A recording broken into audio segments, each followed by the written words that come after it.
श्री कृष्ण जी बोले, हे अर्जुन, तुम में ईर्ष्या नहीं है, इसलिए यह अतिगुप्त शास्त्रीय ज्ञान और अनुभव तुमसे कहता हूँ, इसे जानकर तुम्हारा अशुभ न होगा। यह ज्ञान सब विद्याओं में श्रेष्ठ तथा सब गोपनीयों में गुप्त एवं परम पवित्र, उत्तर प्रत्यक्ष फल वाला और धर्म युक्त है।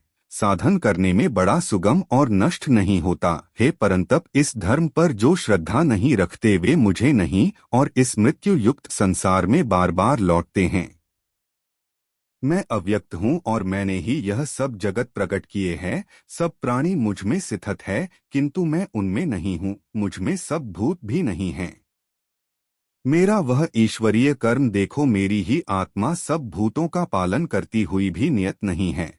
जिस सर्वत्र बहने वाली महान वायु समस्त आकाश में व्याप्त है, इसी प्रकार समस्त भूत मुझ में है, ऐसा समझो। हे कौन्तेय, सभी जीव कल्प के प्रारंभ में मैं उनको फिर उत्पन्न करता हूँ। अपनी प्रकृति का आश्रय लेकर उसके गुण व स्वभाव वाले समस्त भूत वर्ग को मैं बारंबार उत्पन्न करता हूँ। हे धनंजय, मेरे ये कर्म मुझे नहीं बांधते, क्योंकि मैं उदासीन की तरह इनमें आसक्त नहीं हूँ और स्थित हूँ। मैं अध्यक्ष होकर प्रकृति द्वारा चराचर जगत को उत्पन्न करता हूँ। हे कौन्तेय, इसी कारण यह जगत बनता बिगड़ता रहता है। मूर्ख लोग मेरे परम स्वरूप को नहीं जानते कि मैं समस्त चराचर का स्वामी हूँ। वे मुझको मनुष्य जानकर मेरी अवहेलना करते हैं। उनकी आशा व्यर्थ, कर्म निष्फल, ज्ञान निरर्थक, चित्त भ्रष्ट हैं। वे उस आसुरी प्रकृति के वश में हैं जो मोह को उत्पन्न करती है। हे पार्थ, विवेकजन जो दैव प्रकृति में स्थित है, वे मुझे सब संसार का आदि अविनाशी जानकर अनन्य मन से भजते हैं। वे दृढ़ व्रत सदा मेरा यत्न पर्वक कीर्तन उपासना करते हैं।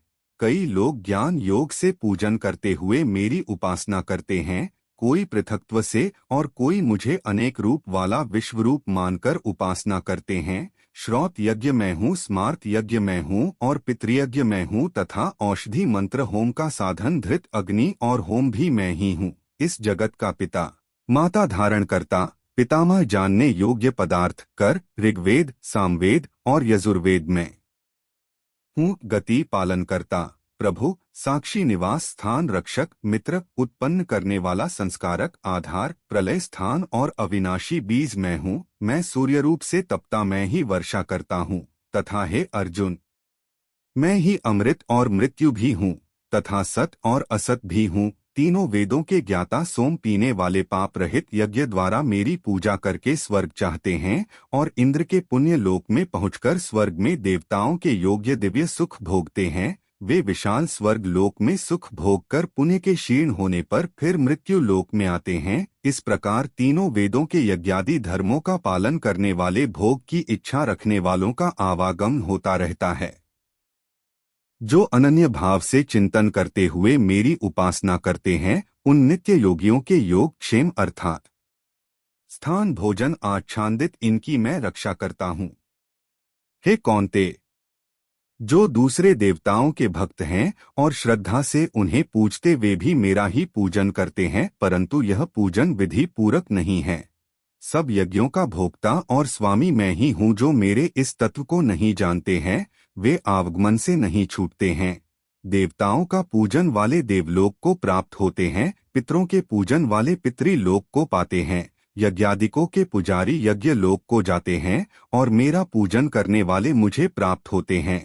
भक्ति से पत्र, पुष्प, फल, जल को मुझको अर्पण करता है, उस शुद्ध अंतकरण वाले व्यक्ति के भक्ति से दिए हुए पदार्थ को मैं बड़ी प्रसन्नता से ग्रहण करता हूँ। हे कौन्तेय, जो तुम कहते हो, खाते हो, तप करते हो, सब मेरे अर्पण करो। ऐसा करने से कर्मबंधन रूप शुभ अशुभ फलों से मुक्त हो जाओगे। संन्यास योग में युक्त होकर मुक्तियाँ मुझको अवश्य पाओगे। मैं समस्त भूतों में समान हूँ, न कोई मुझे अप्रिय प्रिय। जो कोई मुझको भक्ति से भजता है, वह मुझ में है और मैं उसमें हूँ।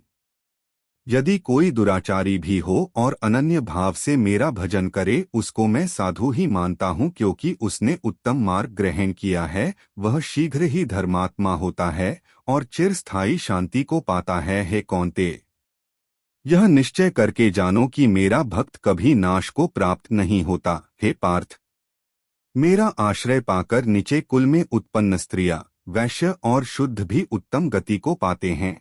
फिर जो पुण्यवान भक्त राजऋषि और ब्राह्मण हैं, उनकी तो बात ही क्या है। आथ इस नाशवान और दुख भरे संसार में जन्म पाकर तुम मेरा ही भजन करो, मुझ में मन लगा मेरा भक्त बन मेरी पूजा और मुझे नमस्कार कर मुझ में लो लगाए रहकर मुझ में लय हो जाओगे। श्री नारायण बोले, हे लक्ष्मी, दक्षिण देश में एक भाव सुशर्मा नामक शूद्र रहता था। बड़ा पापी, मांस मदिरा आहारी था। जुआ खेले, चोरी करे, पर स्त्री रमे। एक दिन मदिरापान से तिसकी देह छूटी, वह मरकर प्रेत हुआ। एक बड़े वृक्ष पर रहे एक ब्राह्मण भी उसी नगर में रहता था। दिन को भिक्षा मांगकर स्त्री को ला देवे। उसकी स्त्री बड़ी कलहनी थी। समय पाकर उन दोनों ने प्राण त्यागे। वह दोनों मरकर प्रेत हुए। वह भी उसी वृक्ष के तले आ रहे जहाँ प्रेत रहता था। वहाँ रहते रहते कुछ काल व्यतीत हुआ। एक दिन उसकी स्त्री पिशाचिनी ने कहा, है पुरुष पिशाचिनी, तुझको कुछ पिछले जन्म की खबर है? तब पिशाच ने कहा कि खबर है, मैं पिछले जन्म में ब्राह्मण था। तब पिशाचिनी ने कहा, तूने पिछले जन्म में क्या साधन करी थी जिससे तुझको पिछले जन्म की खबर है? तब उसने कहा, मैंने पिछले जन्म में एक ब्राह्मण से आध्यात्म कर्म सुना था। तब फिर पिशाचिनी ने कहा, तूने और कौन साधना करी थी? और वह ब्राह्मण कौन था? और ब्राह्मण कौन था? और वह आध्यात्म कर्म कौन है जिसकी सुनने से तुझे पिछले जन्म की खबर रही? पिशाच ने कहा, मैंने और कोई पुण्य नहीं किया। गीता जी का श्लोक श्रवण किया है, उसका प्रयोजन यह है।